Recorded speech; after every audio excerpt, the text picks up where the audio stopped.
Bawat pagbabago ng mga kalikasan, langit, araw, buwan, mga bituin, tinitingnan ng mga magagaling sa mga huling kapanahunan kung ito ay fulfillment sa mga biblical prophecy. Oo, konektado ang ating nature sa mga biblical prophecy na nagaganap sa mundo natin. Ngunit sa bawat mababalitaan po natin ng pangyayari o mangyayari pa lang sa hinaharap, ito nga ba ay konektado sa mga sign ng pagdating ng ating Panginoong Hesukristo? Marami po naghahanda about sa total solar eclipse, ay tinatawag nilang the last eclipse.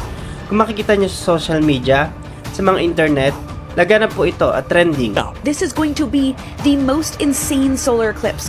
And there's already a mad scramble to Ngayon, prepare. mapanood nyo man po ito ng nasa trend o kaya lumipas na, meron tayong mapupulot na aral po patungkol dito. Ang iba hindi alam ang total solar eclipse, pero sa mga nakapakinig po nito at nakapanood about sa solar eclipse na magaganap po sa April 20, 2024 ay naging confusion, fear sa mga napakinig po dahil nga kinokonek ito sa end times. Isa na dito yung nakalagay sa Luke chapter 21 verse 25. May mga palatandaang makikita sa araw, sa buwan at sa mga bituin. Mababagbag ang mga bansa at hindi nila malalaman kung ano ang gagawin nila dahil sa malalakas na ugong ng mga alon sa dagat. Ang total solar eclipse po, ito yung pagharang sa liwanag ng araw. Nang kabuo ang liwanag po ng araw. Ang solar eclipse ay nagaganap po once na ang buwan ay nadadaan po sa liwanag ng araw. Yung parte ng liwanag ng araw kapag tinamaan po ng moon, ito po ay tinatawag na partial eclipse. At may pagkakataon rin po na ang buwan ay dumadaan sa liwanag ng araw at natatakpan niya ang buong liwanag po nito.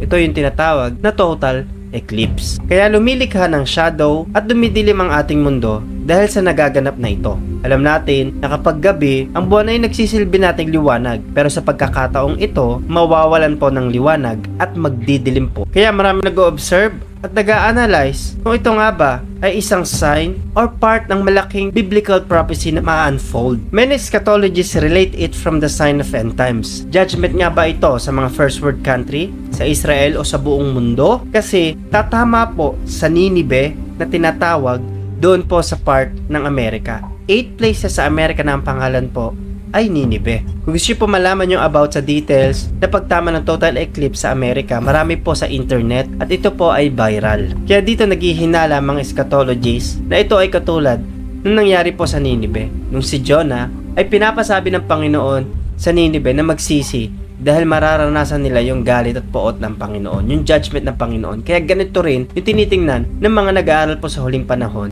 sa darating na total eclipse sa April 2024. Marami pa pong speculation at observation patungkol po sa total eclipse na nire-relate nila sa end times. Kaya kinakatakot, kinakabahala po ito ng mga tao. Kaya grabe po yung alarma at yung paghahanda, lalo na ng mga tatamaan po ng total eclipse kasi nga magdidilim po ito. Kasi kung mapapansin nyo, connected yung ating nature, lalo na yung kalangitan, araw, buwan, mga bituin, sa mga biblical prophecy o sa mga sign na pagdating ng Panginoon bago ang wakas. Isa na dito yung sinasabi sa Joel. Magpapakita ako ng mga himala sa langit at sa lupa. May makikitang dugo, apoy at makapal na usok. Pagdidilim ang araw at pupula ang buwan na parang dugo. Mangyayari ito bago dumating ang nakakatakot na araw na paghukom ng Panginoon.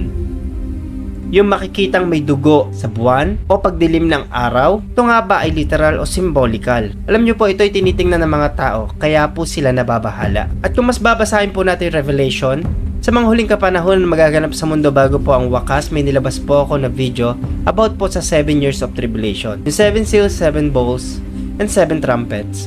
Panoorin nyo po at ma-inspire.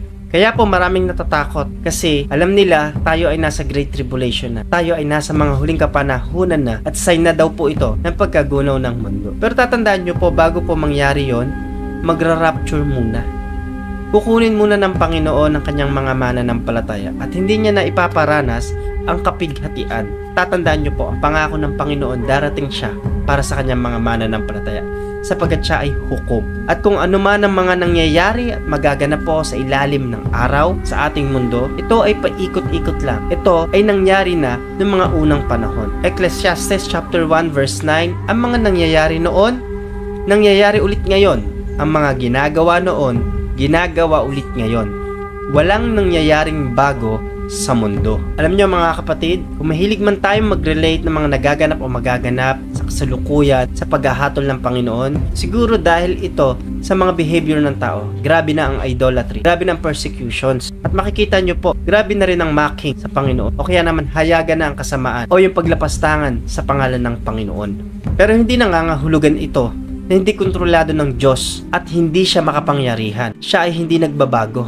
Siya ay immutable God. Siya pa rin yung Diyos noon, ngayon, at magpakailanman. Siya yung Alpha at Omega. Siya yung may akda at siya yung tatapos. Kaya tatandaan po natin mga kapatid, lahat ng nangyayari sa atin ay paikot-ikot lang. Pero merong nananatiling makapangyarihan at patuwid ng hukom. Yan ang ating Panginoon.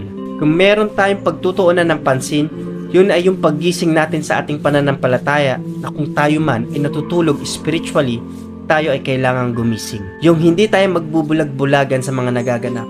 Yung tatayo tayo sa pananampalataya, ipapahayag natin ang kabutihan ng Diyos, pangangaral natin ang salita ng Diyos, at magiging handa tayo at magiging prepared tayo sa pagdating ng Panginoong Hesus. Ito dapat yung paghandaan natin. Hindi natin dapat katakutan ng mga bagay na ito o yung mga magaganap sa kasalukuyan. Patuloy tayong lumakad sa katwiran, patuloy tayong lumakad sa kalooban ng Panginoon. Lumayo tayo sa kasalanan at pagharian tayo ng ating Diyos. Revelation chapter 3 verse 2, gumising kayo at pasiglahin ang natitira niyong pananampalataya para hindi tuluyang mamatay dahil nakikita ko na ang mga gawa niyo ay hindi pagganap sa paningin ng aking Diyos. Gusto kong magpasalamat sa iyo kapatid na karating sa huling part ng video ito. May natutunan ka nawa sa mga nagaganap sa ating kapanahunan at magaganap sa kasalukuyan. Napanood mo man po ito ng trend or ng replay, God bless you. Like nyo po yung video kung nagustuhan nyo po yung ganitong topic at pangangaral. Napapanood nyo po ito sa Facebook page, follow po kayo. Sa YouTube, subscribe po kayo at hit nyo po yung notification bell para updated kayo sa mga i-release natin na video. Meron kayong gustong sabihin, let me know in the comment section. Hanggang susunod na pagkikita natin, ito yung lingkod, Pastor Gab Bueno. God bless po.